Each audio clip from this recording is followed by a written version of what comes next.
Hello friends, welcome to খেল দুনিয়া। গতদিন হায়দ্রাবাদ এফসি বিরুদ্ধে দুর্দান্ত 3-0 গোলে জয় পাওয়ার পর আজ কিন্তু আরও একটা ভালো খবর এলো মোহনবাগানের জন্য। সেটা হচ্ছে আজকের অন্য একটা ম্যাচের ফলাফল মোহনবাগানের কিন্তু পক্ষে গেছে। তো আজকে দুটো ম্যাচ ছিল, দুটোই ম্যাচই কিন্তু খুব গুরুত্বপূর্ণ চ্যাম্পিয়নশিপের জন্য। সেখানে মোহনবাগান কিন্তু দুটো ম্যাচের দিকেই তাকিয়েছিল। প্রথম ম্যাচটা ছিল উড়িষ্যা ভার্সেস গোয়া। তো এই ম্যাচটা ধুমধুমার হওয়ার একটা আশা ছিল সবার মধ্যে, সেই রকমই কিন্তু খেলাটা হয়েছে।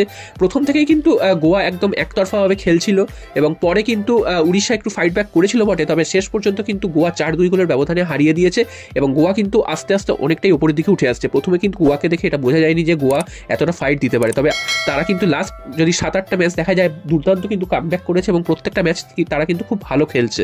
তো মোহনবাগানকে তারা হারিয়েছে, এছাড়াও কিন্তু উড়িষ্যাকেও আজকের হারালো। তো সব মিলিয়ে গোয়া এখন হট ফেভারিট এটা বলাই যায় মোহনবাগানের পরে।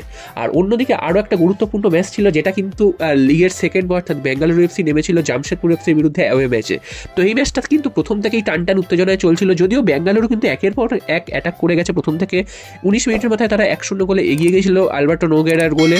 তারপর কিন্তু প্রচুর সুযোগ মিস করেছে বেঙ্গালুরু এফসি, তা না হলে কিন্তু তারা একাধিক গোলে এগিয়ে যেতে পারতো। মাঝখানে 2-1বার জামশেদপুর এফসি সুযোগ পেয়েছিল, তবে তারা সেইগুলো কিন্তু কাজে লাগাতে পারেনি।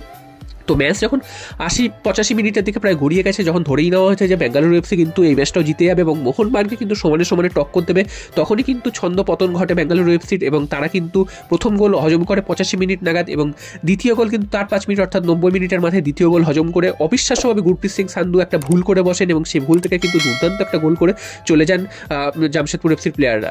তো 2-1 গোলে পরাজিত হওয়ার ফলে মোহনবাগানের কিন্তু এখানে বিরাট বড় লাভ হলো, কারণ মোহনবাগানের এই মুহূর্তে 14 ম্যাচ থেকে 32 পয়েন্ট নিয়ে লিগ টেবিলের সবার উপরে দাঁড়িয়ে রয়েছে। আজকে যদি বেঙ্গালুরু এফসি জিতে যেত, তারা কিন্তু 14 ম্যাচ থেকে 30 পয়েন্ট অর্থাৎ 2 পয়েন্টের পেছনে থাকতো। আজকের ম্যাচটা বেঙ্গালুরু এফসি হেরে যাওয়ার ফলে তারা কিন্তু 5 পয়েন্টের ডিফারেন্স তৈরি করে ফেললো, যেটা কিন্তু মোহনবাগান নষ্ট করেছিল গোয়ার কাছে হেরে গিয়ে।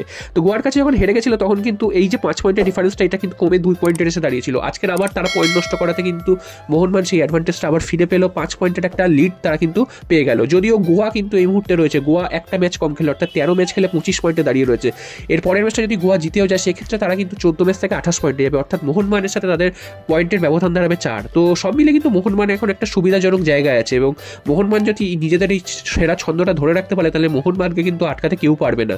যদি না মোহনবাগান নিজেরাই নিজেদের কবর খোঁড়ে বা নিজেরাই কোনো ভুল করে যদি হাতছাড়া করে লিগ, তো মোহনবাগান এই মুহূর্তে সবথেকে সুবিধাজনক জায়গায় রয়েছে। এবং আজকে কিন্তু দুটো ম্যাচের রেজাল্টের মধ্যে একটা রেজাল্ট মোহনবাগানের যথেষ্ট সুবিধা হয়েছে এবং মোহনবাগানের ফরে এসছে, আরেকটা রেজাল্ট মোহনবাগানের ফরে যায়নি ঠিকই, তবে খুব একটা যে মোহনবাগানের ক্ষতি হয়েছে সেটাও কিন্তু বলা যাবে না। তো তোমাদের কি ধারণা আজকে দুটো ম্যাচের রেজাল্ট নিয়ে, সেটা কিন্তু তোমরা অবশ্যই কমেন্ট বক্সে জানিও।